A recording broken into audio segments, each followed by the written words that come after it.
श्री कृष्ण ने गरुड़ को सुनाई पितृपक्ष की पौराणिक कथा। तो हम जानते हैं पौराणिक कथा के बारे में। पितृपक्ष चल रहे हैं, आप सभी जानते हैं। तो इनसे जुड़ी हुई पौराणिक कथा आप पूरी अवश्य पढ़ें। अगर आपको ये जानकारी पसंद आई तो चैनल को सब्सक्राइब जरूर कर लेना और लाइक कर देना। यह कथा महाभारत के युद्ध से जुड़ी हुई है। आप जानते हो कि पांडवों के बड़े भाई यानी कुंती के सबसे बड़े पुत्र कर्ण, जो कौरव पक्ष की तरफ से युद्ध लड़े थे, एक महान योद्धा और दानवीर थे।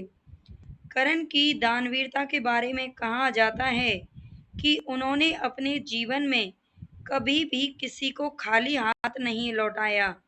उन्होंने अपने कवच कुंडल भी इंद्रदेव को दान में दे दिए थे, जो उनकी सुरक्षा के लिए आवश्यक थे।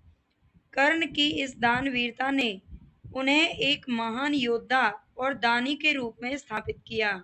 लेकिन जब महाभारत के युद्ध में अर्जुन के हाथों मृत्यु हो जाती है, तो उसके बाद उनकी आत्मा स्वर्गलोक पहुंची। तो वहां उन्हें खाने के लिए केवल हीरे जवाहरात और गहने ही दिए गए, अन्न नहीं दिया गया। लेकिन हीरे जवाहरात से कभी पेट भरता है भला?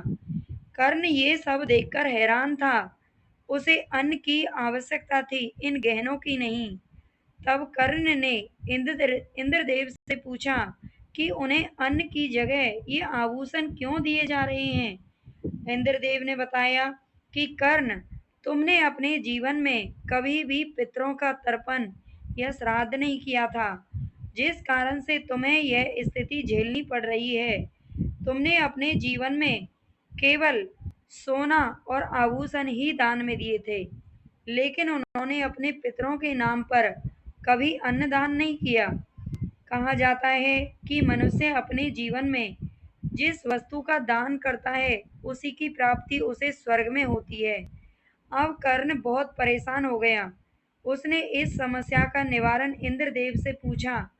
तो इंद्रदेव ने कर्ण की समस्या को समझते हुए उन्हें 15 दिनों के लिए पृथ्वी पर फिर से वापस भेज दिया, जिसे पितृपक्ष के रूप में जाना जाता है। इस दौरान कर्ण ने अपने पितरों का तर्पण और श्राद्ध बड़ी ही श्रद्धा और विधि विधान से किया और अन्नदान किया। यह अवधि पितरों को तर्पण और श्राद्ध करने के लिए निर्धारित की गई थी, जिससे वे अपनी आत्मा की शांति के लिए पूजा पाठ और तर्पण कर सकें। पितृपक्ष का महत्व इस कथा से स्पष्ट होता है कि यह हमारे पूर्वजों को श्रद्धांजलि देने और उनकी आत्मा की शांति के लिए एक महत्वपूर्ण अवसर होता है। इस दौरान हम अपने पितरों का तर्पण और श्राद्ध करके उनकी आत्मा को शांति प्रदान कर सकते हैं।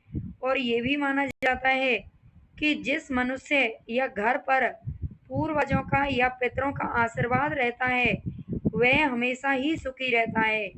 पितृपक्ष की कथा हमें अपने पूर्वजों के प्रति श्रद्धा और सम्मान की भावना को बनाए रखने के लिए प्रेरित करती है। अगर ये जानकारी आपको पसंद आई हो तो कृपया चैनल को सब्सक्राइब जरूर कर लेना। आप सभी से हाथ जोड़कर विनती है, चैनल को सब्सक्राइब करें, ज़्यादा से ज़्यादा अपनी इस बहन को सपोर्ट करें, ताकि इसी तरह की नई नई जानकारियाँ मैं आपके सामने लेके आती रहूँ। धन्यवाद। राधे राधे। जय श्री कृष्ण।